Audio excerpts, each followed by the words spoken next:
All right, let's do this. Peanut, if you're staying in the room, no talking.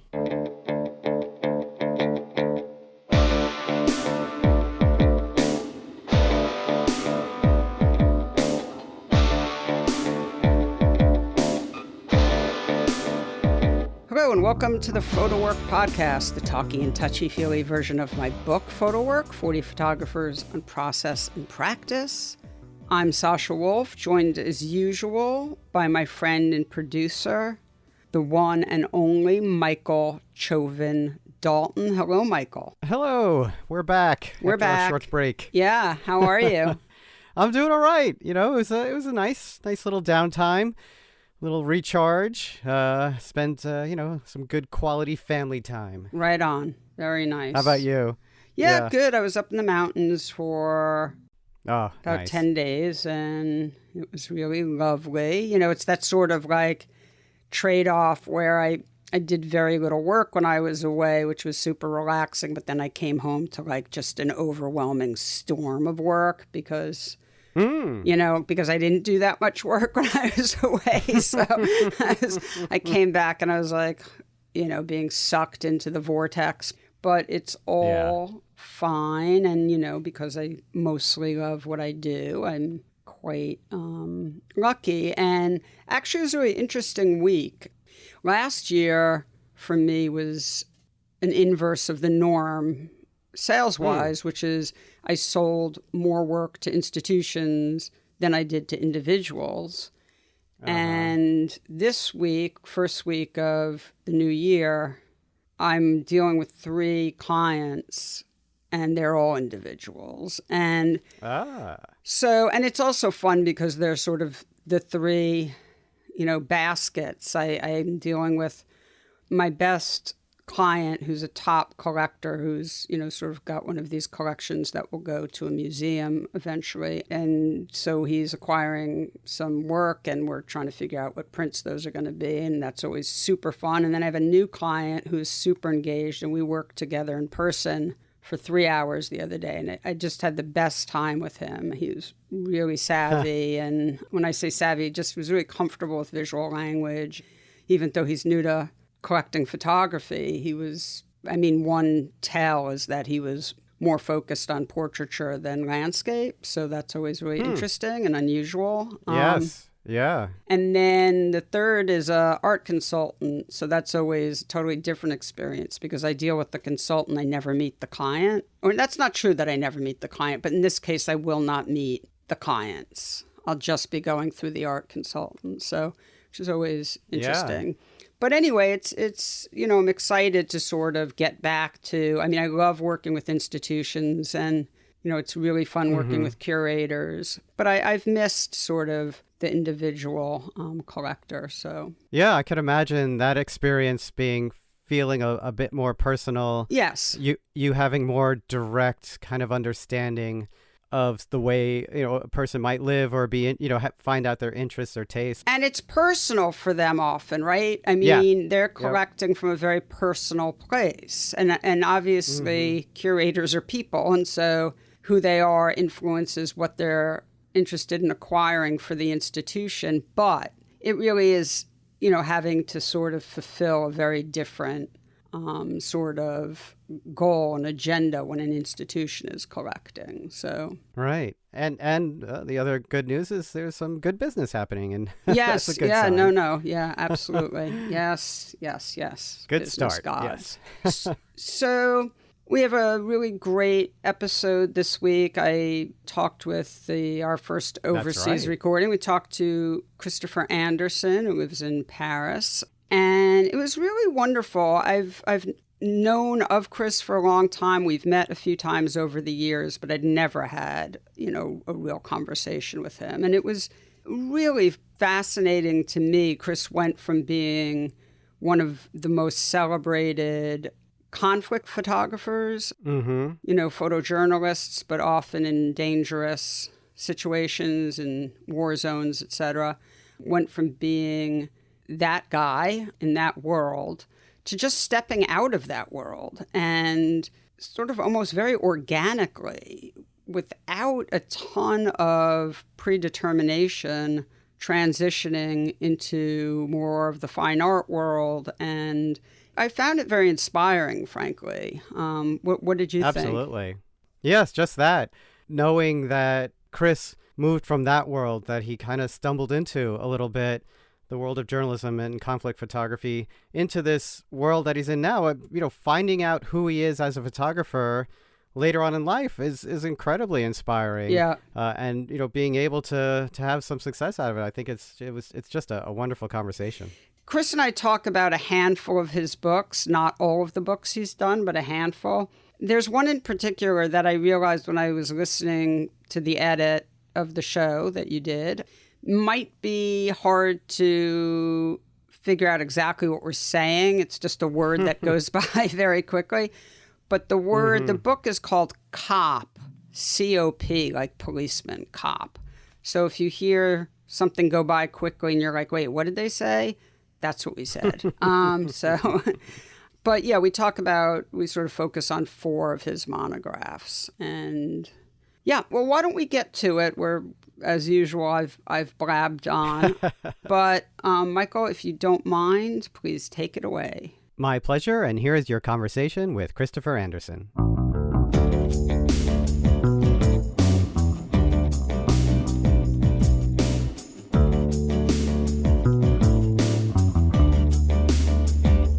Christopher Anderson, welcome to the PhotoWork podcast, and thanks so much for doing this with me. Well, thanks for inviting me. Thanks for having me. It's an honor. You're like my test subject because you're overseas, and we haven't done recording yet with anyone overseas, but I know, recording from your home in Paris. So let's pray to the tech gods. Before I dive into my millions of questions, first of all, I've just absolutely loved doing a deep dive into your work. Obviously, knew your work fairly well. That's why I wanted to have you on the show. But it's been just really so rewarding and interesting and fun spending more time. And so we'll deep dive soon. But if you can give folks a sort of rundown of your life journey, that would be great. Well, I always get scared I'm going to bore someone here because... No, you will not bore anyone. There are, I think my origins, where I come from, played a real role in what it is I do now. So I will probably add information that might seem a little boring, but to me it seems significant, I guess. Do it. I was born in Canada, but my family moved to Texas when I was quite young, when I was a toddler. And so I grew up in a place called Abilene, Texas. My father was a preacher, and that's why he moved the family to Texas, because he took a position of preaching at a church in Abilene, Texas. And I think that growing up in a small town in what is, like the buckle of the Bible Belt in the United States, in the West, so to speak, it's like Abilene's like no country for old men kind of territory. Mm-hmm. Not only shaped me how I view the world, my curiosity about the world, I guess, my desire to escape that place, but I think even in many ways physically or visually shaped what I do. There's West Texas has this big open sky and these horizons and this particular quality of sunlight that I think, I don't know, in my mind it shapes somehow the way I react to pictures, or the way I react to light, maybe. But more than that, I wanted to get as far away from that as I could, and I think has something to do with how I ended up in photography, and especially doing the kind of photography I did when I first started. I didn't study photography. It was a hobby throughout my life. I think my sister gave me my first camera when I was young, and I taught myself how to use it. I taught myself how to develop film and print pictures and that kind of thing. But it never even dawned on me that there was a profession called photographer until I was actually working as a photographer. The idea that somebody, you can choose that as a career was just not on my radar at all. But it so happened that a good friend of our family at the time was a newspaper photographer for the Dallas Morning News back in the time when cities across the mid-sized cities and large cities across the U.S. all had really great, and perhaps some of them still do, great photographic staffs. And they would put out these Sunday magazines with in-depth photo essays about different topics. And this photographer, David Leeson, was a friend of the family who I would sometimes go, and I started going and riding along with him on assignment and watching him work and that kind of thing. But the idea that could be a position for me to end up in, never seemed like a reality. And when I got out of university, I studied other things.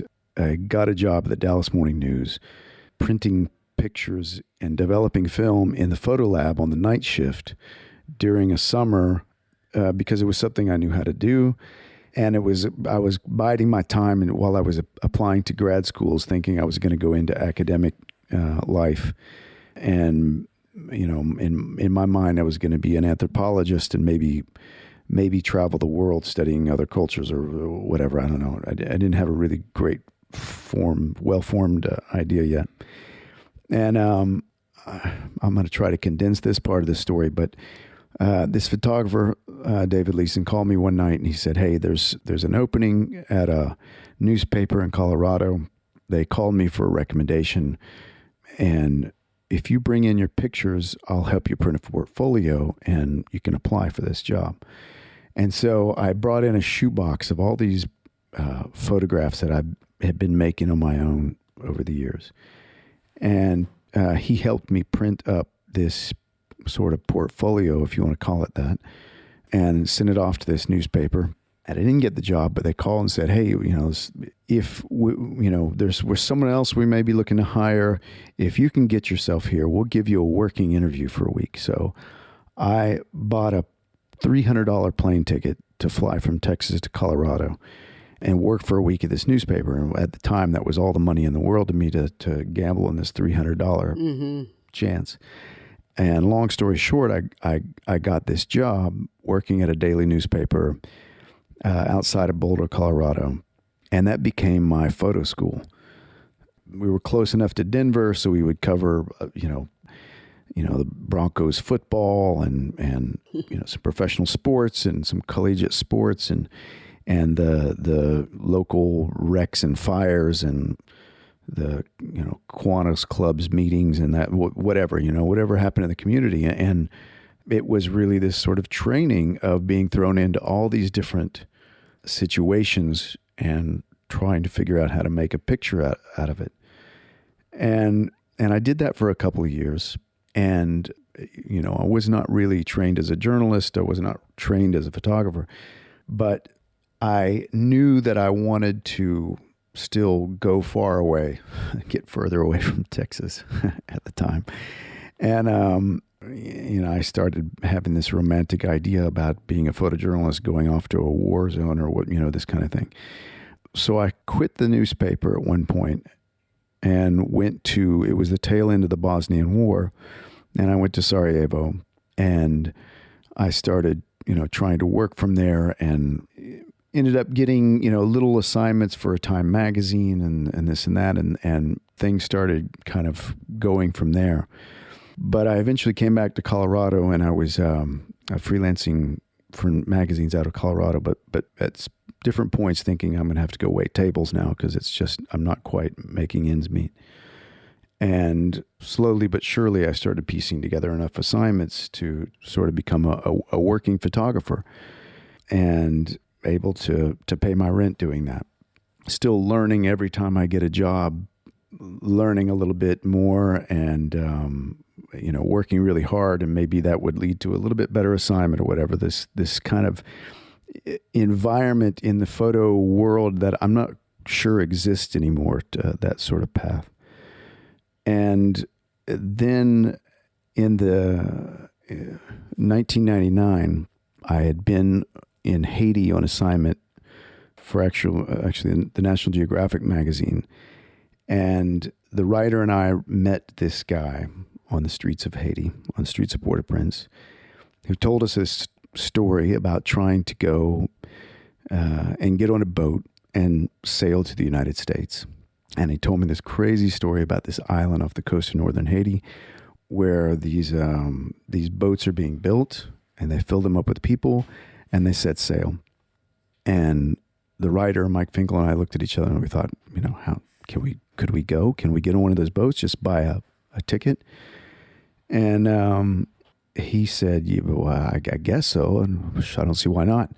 So we came back to New York and proposed this to the New York Times Magazine, and I think they didn't really understand too well what we were trying to do.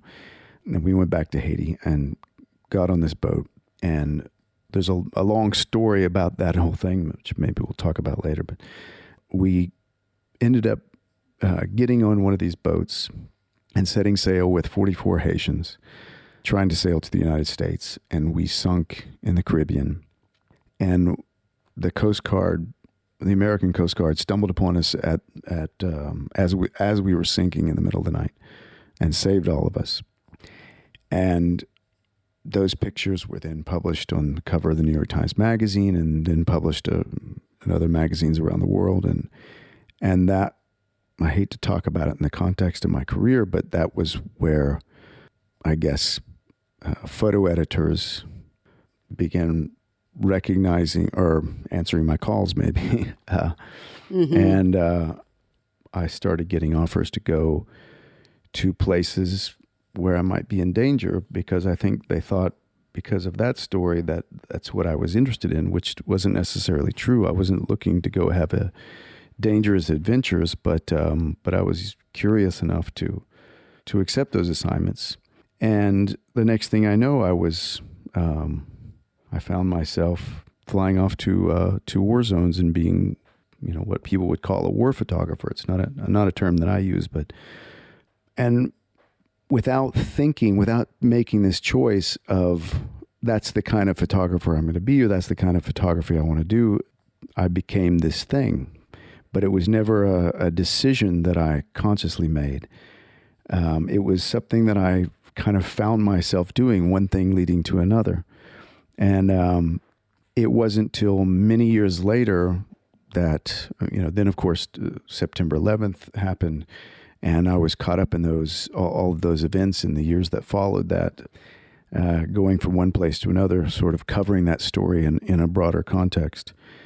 But it wouldn't be till many years later that I kind of stopped and thought, like, why do I do this? Why am I doing this kind of work?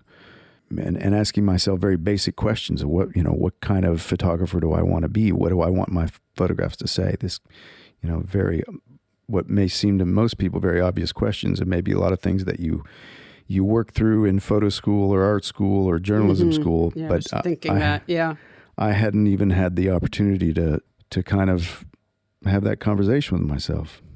So anyways, I'm sorry, I'm rambling on there. No, I'm quite riveted, and I knew a lot of these things already. So please continue.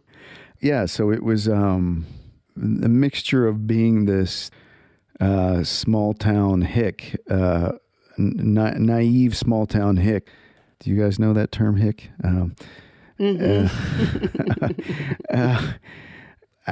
Trying to, eyes wide, looking to see the world, kind of thing, and finding myself in these situations, I guess, kind of Forrest Gumpish in a way, and without a plan. I guess from a distance it looked like I had a lot of ambition or that kind of thing, but I never thought of it as ambition. I wasn't out to make a career, or I wasn't out to win a prize or anything like that. I was just curious, and so off I went, and one thing led to another, and there I was.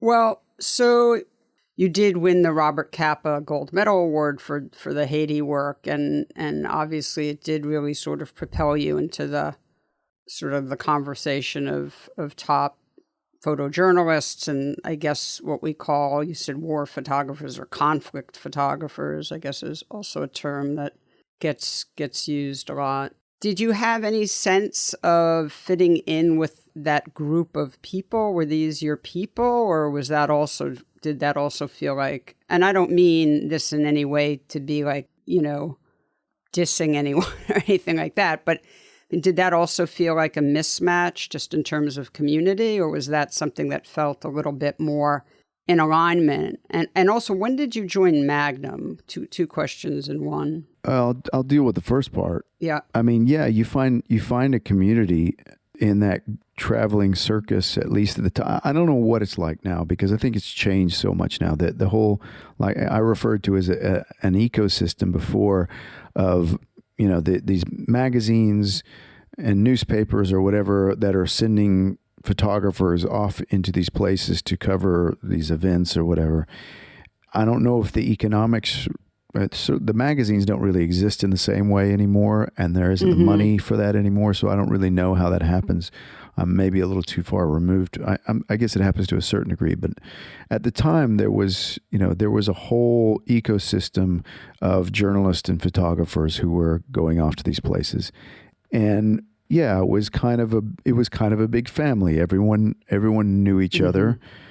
This weird mix of being competitors and colleagues and friends and family, and there are all sorts of different egos involved, and some of these characters are larger than life, and some of them are, all that could be said about the sort of the eye rolling, that part of it is true. There are these, especially at the time, there was a very male dominated world. Yeah. It was all those things you can imagine, good and bad, I guess, in terms of egos and personalities, but at the same time, you end up having these intense experiences with a group of people that are literally about life and death, and you are shaped and bonded by that in a way that I could only compare maybe to what.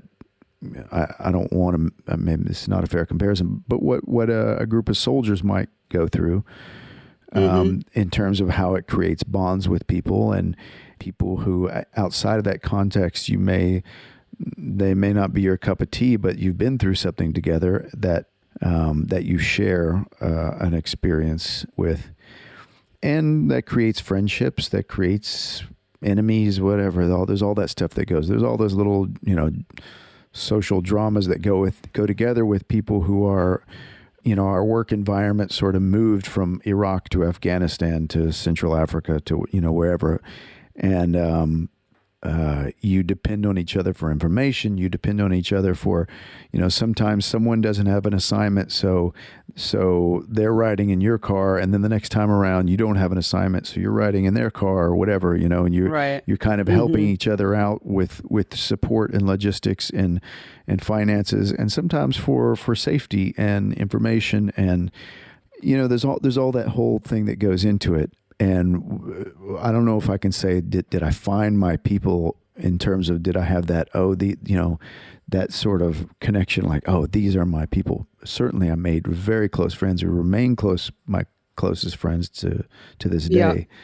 But, I'm sure. But I think that's as much shaped by the experiences you had with those people, and some good people and some other not so good people. It's just like anything in life. Yeah, of course. But there was a point where I broke from doing that. There was a definite stop moment, but there was now in retrospect, many years where I questioned everything about it. The ethics of what we do, the reconciling this idea of pointing my camera at someone else's suffering. And even though I felt that there was a purpose in that, but not being able to personally reconcile myself with it anymore, and even ideas where we can articulate better now, but at the time, and maybe I didn't have the language to, but ideas of representation and being a white Western male going to someone else's place and all those kinds of things that I wasn't sure how I could make sense of it myself anymore. But then there's also other questions of objectivity and subjectivity that I had a hard time calling myself a journalist anymore, because I didn't really believe in this idea of fact and this idea of what I'm showing you is some sort of objective truth. It was a very subjective truth. I believe in the truth, in truth, but it was my truth, and I can't say that right. It's necessarily everyone's. And so I felt more what I was doing was as a editorial columnist than a reporter.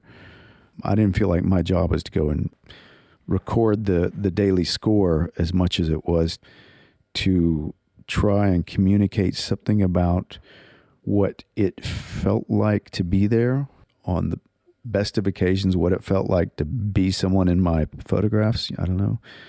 But to communicate something more of an emotional truth about what I witnessed rather than report some sort of objective fact.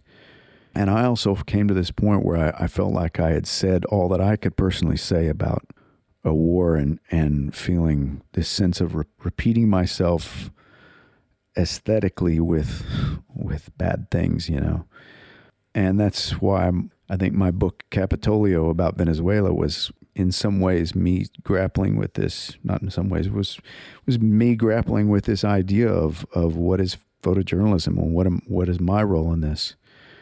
That was sort of the period where I was breaking between, okay, I don't think this is what I can do, or that I can't function in this context this way anymore. And then my son was born in 2008, and I realized that I don't think I could go back to dangerous places and function in the same way at all. Mm-hmm.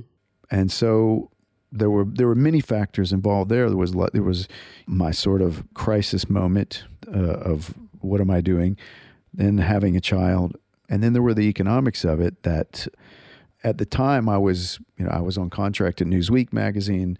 I was at the top of the food chain, so to speak, in the magazine world, but I still didn't have health insurance. And I was going off to these places and hoping that if something bad happened to me, that it would be really bad, where I would, not have to deal with medical bills. Yeah. And then the economic crash happened, and the whole print magazine world imploded, and there wasn't that work anymore. So there was also external factors that had me, knew that it was a time to move into a different context. And you really did. I mean, because you mentioned Capitolio as sort of a project where you start sort of shifting your work and your perspective starts to shift. But I think it's the Project Son, which is the book you did about your son, that sort of really explodes the sort of former Christopher Anderson photographer and births this new artist, really. I mean, that's what it feels like to me. Does that seem to sort of black and white, or? Yeah, that is, I think that's fair to say on many levels. I recognize that moment very clearly as the demarcation line, so to speak, where not only did I found a way to photograph something that wasn't in a journalistic context. I had found a way to photograph something that didn't have to be a story. Mm-hmm. And it was this revelation to me, like, it doesn't, I don't have to try and explain anything. I don't have to try and weave a narrative. I'm allowed to just kind of observe and make images that somehow are connected to how I'm emotionally responding to something. Mm-hmm. And it's okay to do that, It doesn't have to be academic. It doesn't have to be journalistic. It can just be that. I found a freedom in that. And also to photograph something close to me. And, having gone off to the ends of the earth to try and communicate something about someone else's experience for the first time, actually be making pictures about my own experience, and very directly my own experience, felt like, like I said, felt like this revelation. And within that, I also feel like I found my photographic voice in visual terms.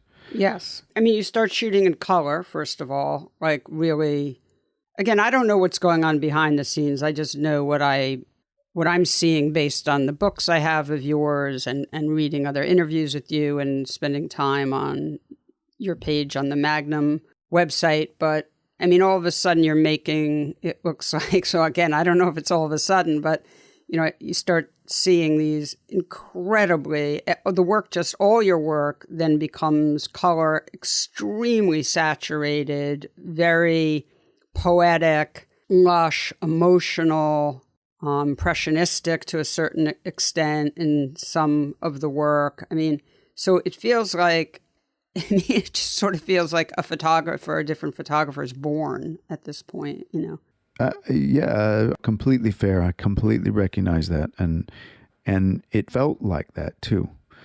I mean, it wasn't like all of a sudden I started taking a new and different kind of picture, because I think there, here and there throughout my career, I think there are pictures I can go back to and point to and like, oh, I see sort of the seed there of that. Yeah. Or, but it was this confluence of all these factors of the subject matter, which I was truly responding to in a particularly emotional way, to deciding to work in color, partly because, in a war zone, I worked in black and white a lot because for logistical reasons, because it's, you don't get to choose the time and day of when you photograph in a war zone, and black and white is technically more forgiving and is easier to deal with in terms of making an image. And so it was this like switching to color and being like, it's okay to work in color. And this is the hardest part for me to describe. There was this sort of something clicked where I understood how to access what it was I was looking for. And by that I mean is like, I understood now, like, I think I had already been understanding like how to make a nice picture and how to frame it correct, all those things. I made some okay pictures before that, but it was this idea of like, okay, this is what I'm looking for. This is what I recognize as the way I see things. And not only that, but now I understand how to access that on command, And it was like being given the steering wheel for the first time, and feeling all of a sudden like, oh, I'm in control of how I do this, and really feeling at ease with that. And I can't describe it any better than like, oh, now I know how to access that. Like I know what it is. And it's not about whether, and it wasn't about whether this is good or that, and that's bad. It's not even that. It's just like good or bad. I understand now that thing I'm looking for, and I know the steps to arrive at that point. And there's a certain freedom in that, liberation in that as well. Because it, not only does it make your work seem easier in a certain sense, but you're also not there. I didn't have this voice like chasing me anymore, saying maybe I should try it that way or maybe I should try it that way. But just this ease with being like, it's okay to do it this way, and that's the way I'm going to do it. Does that make sense? Yes. No, it does. You say in just a little bit of text in the book, and just some words that you have for your son and about the book. And one thing you say is these photographs are not documentation or storytelling or even art. They are declarations of love.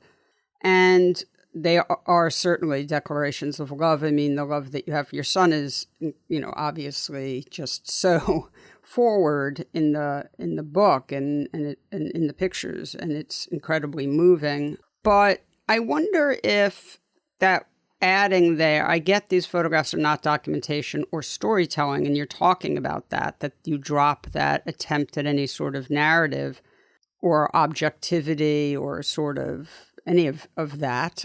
But I wondered when I saw or even art, like, how do you really understand that?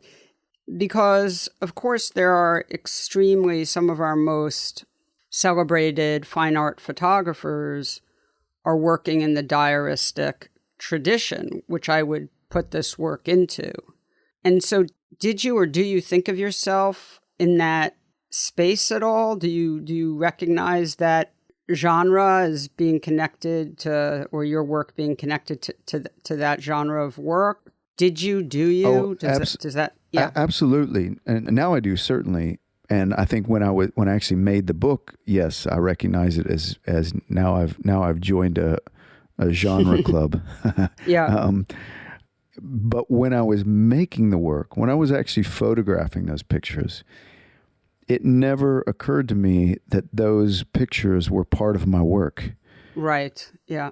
It was totally on autopilot. I was just me, very organically, as a father makes photographs of their children. It just so happened that I'm, a quote unquote professional photographer. So maybe I know a little bit more about how to make that picture than most fathers would. But I was still approaching it from the same way. It was a very earnest and reflexive sense of, maybe if we want to get real heady about it, like, stopping time or trying to hold on to something, maybe. But it was impulsive. It was really completely impulsive. And there was no forethought. There was no drive of this has to be this way. I'm doing it because of this. It was just reacting. And I think that's kind of maybe the charm in it, or what gives it its potency, if it has that, is it feels kind of, I feel the purity or something. Mm-hmm. And it wasn't until later, it wasn't until 2 years into making those pictures that all of a sudden I looked at it and realized that, oh, these are my pictures, To me, it was like this stuff I did on the side that had really nothing to do with my work. And all of a sudden it was like, oh, no, wait a minute. This is my work. This all that other stuff. Yeah. All that other stuff is the stuff on the side. And in fact, all that other stuff, all those experiences that I've had, from the Haiti boat to, Afghanistan, whatever, felt like a preparation that I had to go through, sort of something I needed to go through in order to prepare me to make these pictures I was making now. And that this was my life's work. And I remember thinking, being very conscious of that when that clicked. But it wasn't until I was 2 years into making those pictures when that happened. And then I thought, maybe this is a book, And then when I had that thought, like, oh, maybe this is a book, that was when I couldn't really make the pictures anymore because I became too conscious of it in a way. Since then, I found a way to access that and work through that. But at the time, it was like, oh no, this is going to kill the spontaneity that I felt, this freedom. And so I did. The book was made very, very quickly, which maybe in some ways I think, oh, maybe I should have spent more time refining it and da-da-da. But I like the fact that it feels naive and flawed in that sense. But yeah, it was definitely this, the whole thing was it was transformational in that sense, but it took a while before I recognized it. So now looking at it, I'm very conscious of the genre that I'm fit into in that sense. And, I don't know what else to say about that. But. No. And it's just for our listeners, like, you did another book after that about your daughter called Pia, which is, it's like a set, right? The two books fit together beautifully. They're designed to look very similar. They're the same size. It's, you're dealing with a lot of the same color palette. There's a lot of pictures in Pia that sort of are like call outs to pictures from Sun, right? So it starts to feel like a really, I mean, to me, it looks like someone really finding themselves, and all of a sudden it starts sort of making sense, and it starts becoming more rigorous and more intentional in terms of not just what it means to you, but what it's going to mean to us, to the people looking at the work. Absolutely. After I did the book Sun, I had this sense of like, oh, okay, so now I understand the nucleus of my work, and now I can start expanding out from that nucleus in concentric circles from that center, which is what happened with my daughter. Of course, again, making pictures in an organic way because she's my daughter, but obviously much more conscious about what I'm doing and how I do it at this point. And with my daughter, I think, and how the picture is different was then because I'm aware of this situation and also the dynamics between father and child and photographer and subject. And that's kind of what that book really becomes about then as well, because my daughter has this personality where she's performing for the camera a lot. And, there's this playfulness thing in there. And when we were editing the book with the folks at Stanley Barker, I was very conscious, like, look, I want to make sure that you need to feel my presence in the book, because that's what it's about. You need to feel this sense of this photographer there and this relationship between not only the father and daughter, but the photographer and subject, because, there were these moments when I would always think, is she performing now, or am I capturing her just doing her thing? Is she the age-old question about portraiture? Is this exactly? Yeah. And but even this thing of like, is she? Sometimes I would think, she might be making fun of me right now,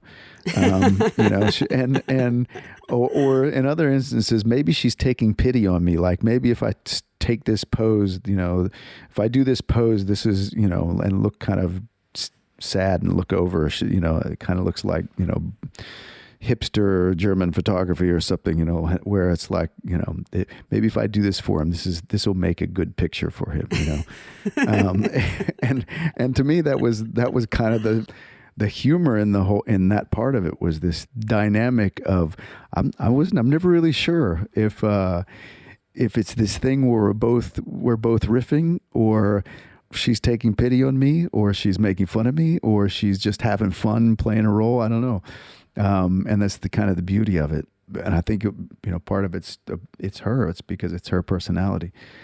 But yes, I'm much more conscious about how I make those pictures now. And I would say the good news is, once you become aware and really integrate the knowledge that once you put the work out into the world, for us, it doesn't really matter. All those things these questions you were just asking don't really matter to us. I mean, because we're going to just scramble it all up anyway with our life experience, the viewer. We don't know those things, right? So once it comes to us, none of those things, I'm not saying that it's not important as a photographer to have certain sort of guidelines and markers and boundaries and modus operandi. You need all those things. But at the end of the day, once it comes to us, I don't know your daughter. So all I know is, does this photograph speak to me? Does it move me? Am I interested in it? Is it captivating? Is it engaging? Is it, so, that's just a whole nother ball of wax, right? So anyway, just for the sake of getting to different bodies of work, you're doing these pictures of your families. You're sort of becoming a diaristic type of photographer, but you have put out 2 other books, if not more, but 2 other books that I've spent a lot of time with that are not in that genre, but certainly embrace this new visual aesthetic that you've developed and taken it even more to the extreme. One is Approximate Joy and the other is Cop. And it's interesting because visually, just like Sun and Pia, Approximate Joy and Cop have a lot in common visually. like the books of the kids, they're also extremely saturated and dreamy and impressionistic. But the pictures of people, which is the majority of these books, are in extremely tight close-up for the most part and devoid of context. We don't really know where we are. And I wonder if you could sort of, I mean, I can talk about those projects, but I wonder if you could, I think me reading starts to get on people's nerves. So if you could tell folks a bit about those projects and what they mean to you. Well, and there's also a third one too called Stump that I made. That's right, in the Stump. same vein. Made about the American political scene. Yep. In 2012. I would say, man, this is you gotta stay with me on this one because I realize it's a stretch and a jump. But to me, those books, as different as they are from my family work, were born from the same sort of dilemma, maybe. What I mean by that is, the family work comes on the tail end of me working as a photojournalist and telling stories about other people, and all of a sudden, boom, there's my family, and there I'm just responding, right?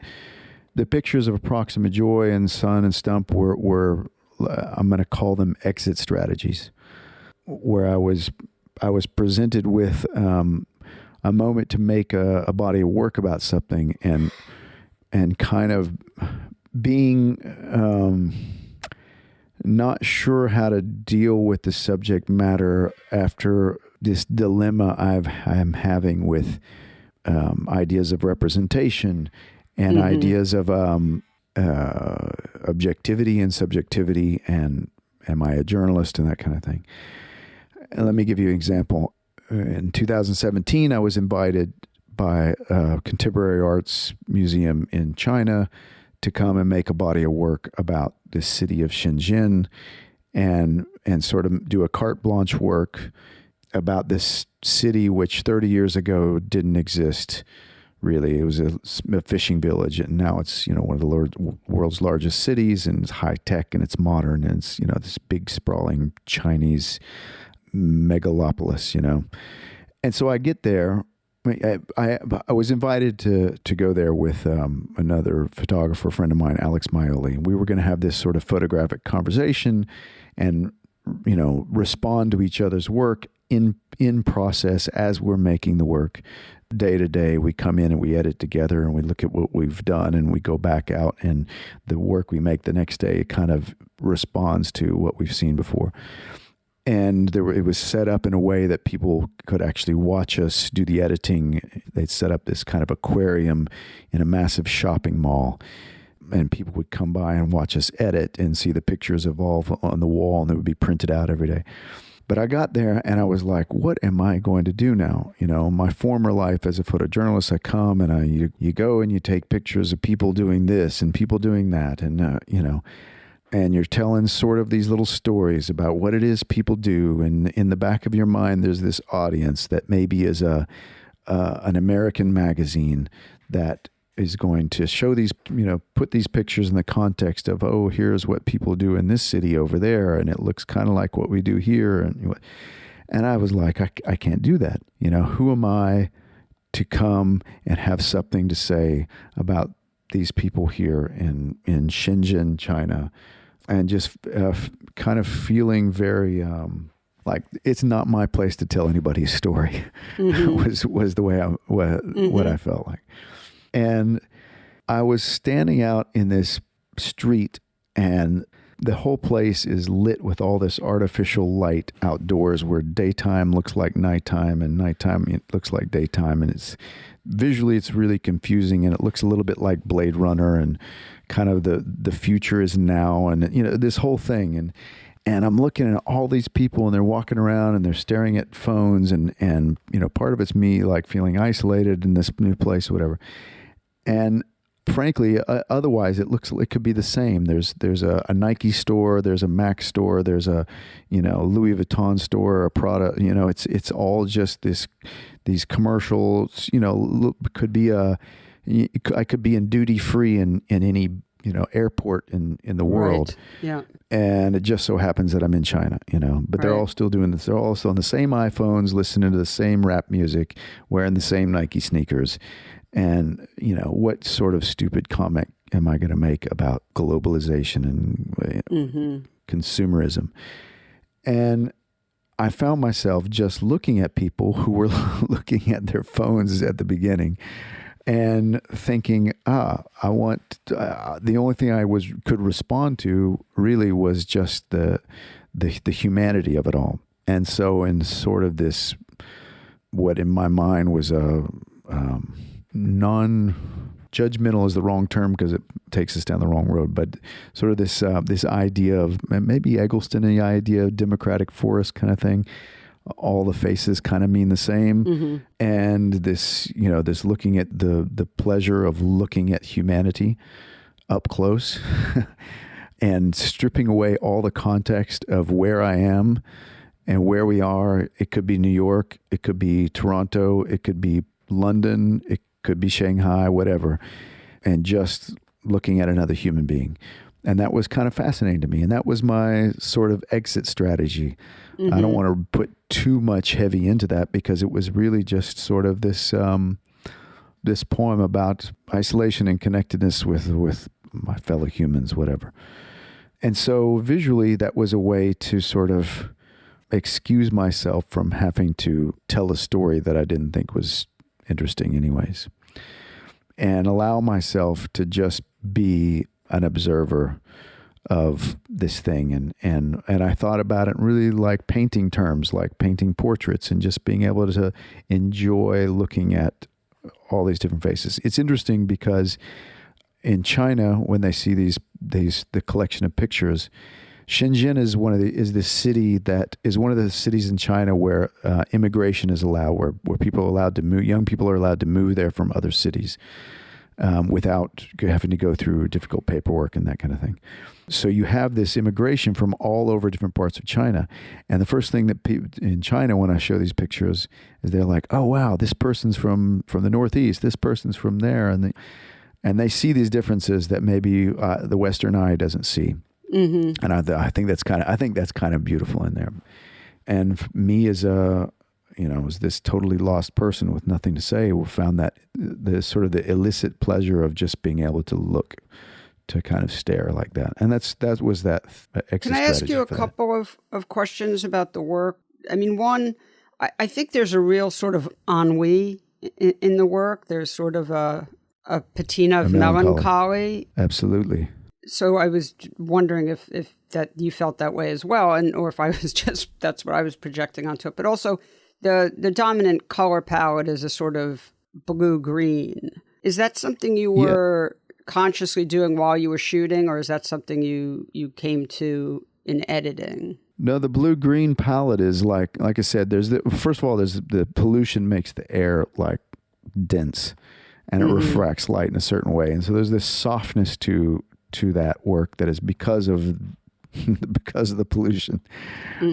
But then that pollution also makes for this, like, daytime is really dark because the skies are polluted. And so things are lit. There's this artificial light everywhere, this big electronic billboards. And it's like being on this soundstage with this light everywhere. And it's kind of disoriented. And it's this mixture of color temperatures and a lot of that artificial bluish green light everywhere. And so that's where that came from. I was conscious of that as I was shooting it. The melancholy is for sure there because it was part of it. I don't know. Am I projecting onto it when I'm there because I'm there and I'm lonely and I don't know anybody and nobody's talking to me and I'm standing on the street looking at everybody. But I also had this feeling like everybody seemed to be isolated too. It was crowds everywhere, packed, and everybody's walking around staring into their phone. And there was, I don't know, this sense of isolation that I was feeling, but I also felt like I was observing. And that's the melancholy that was there for me. And thus the title is melancholic as well, or proximate joy. Definitely. It's like we've built this beautiful city where, you know, everything is possible. It all looks great. It's the closest thing you can get to real happiness. You know, we've approximated joy here. And so, yeah, there's that melancholy to it for sure. Similar to the book Cop, which was, you know, I started making those pictures after September 11th. And part of the reason I was making them with a long lens on the streets of New York at the time was, I mean, after September 11th, there was this thing where photography on the streets of New York kind of became almost illegal for a while. I remember. And there were court cases against it. And so I had, for me, it was almost this act of defiance to go and put this long lens in the faces of cops and photograph them in subconsciously as act of defiance, maybe. And maybe I thought I would think of this work as I was photographing it as like I'm making some kind of protest book, or I'm making some protest pictures that I kind of abandoned and retook up here and there at different periods over the course of many years. And I always thought there was more of a protest vibe going on in what I was doing, and that's what was in my heart, so to speak. When I started looking at the pictures, I saw something else that was kind of more about that the uniform had nothing to do with what I was photographing. The uniform became sort of like a control sample, a way of homogenizing the whole set of portraits so that the person in the portrait kind of came out more, if that makes sense. And the fact that they were wearing a uniform actually was beside the fact. I haven't looked at that book in a few years, but you know, I think that book may mean something different to me today after the last few years of consciousness that we've been, you know, I come know what into you're saying. maybe a little bit. Yep. Is that painful for you at all? The idea that the book may be misinterpreted, or do you have to just let that go? I have to let that go. I mean, sometimes I look at it and I think, man, I should have been aware and made more of a point. Maybe I should have done that. You know, second guessing those kinds of things. But the thing is what it is. And like I said, in my mind, it wasn't, in my mind, I was making a protest book that ended up not being a protest book that now I think maybe should have been a protest book. Well, not necessarily. It's the book you made, and people will always interpret things through their own personal experience anyway. So that book's is going to mean different things to different people.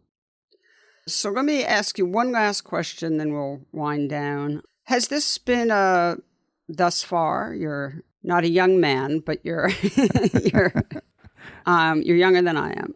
Has this been a satisfying life thus far, this life with a camera? Oh my God.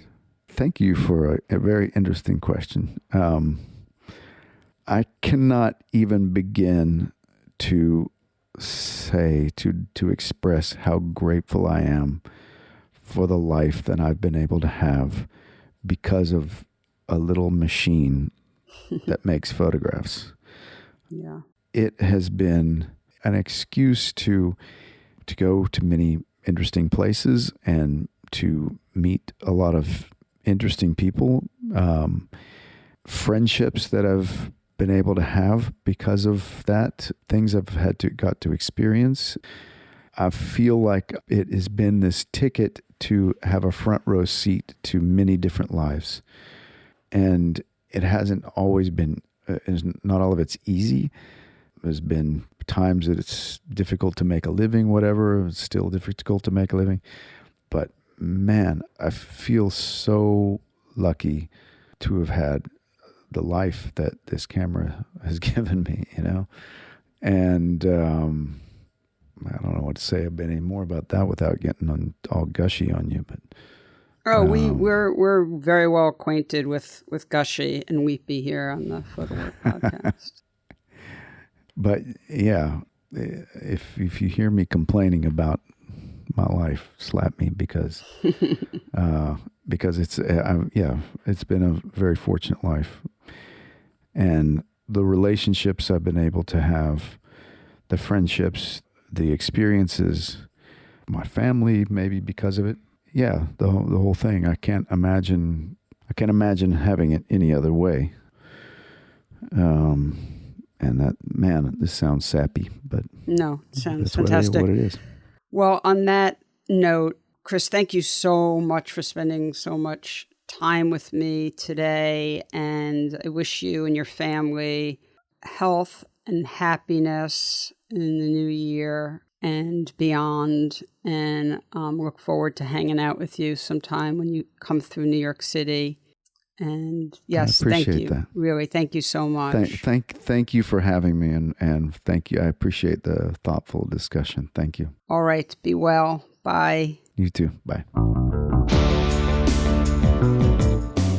PhotoWork with Sasha Wolf is produced by me, Michael Chauvin-Dalton of Real Photo Show. The executive producer is Sasha Wolf, and our theme music is by J. Walter Hawks. You can hear PhotoWork on all your favorite podcast platforms. Please rate and review the show on Apple Podcasts, Stitcher, or Spotify, and be sure to subscribe on any one of those services or wherever you listen to podcasts.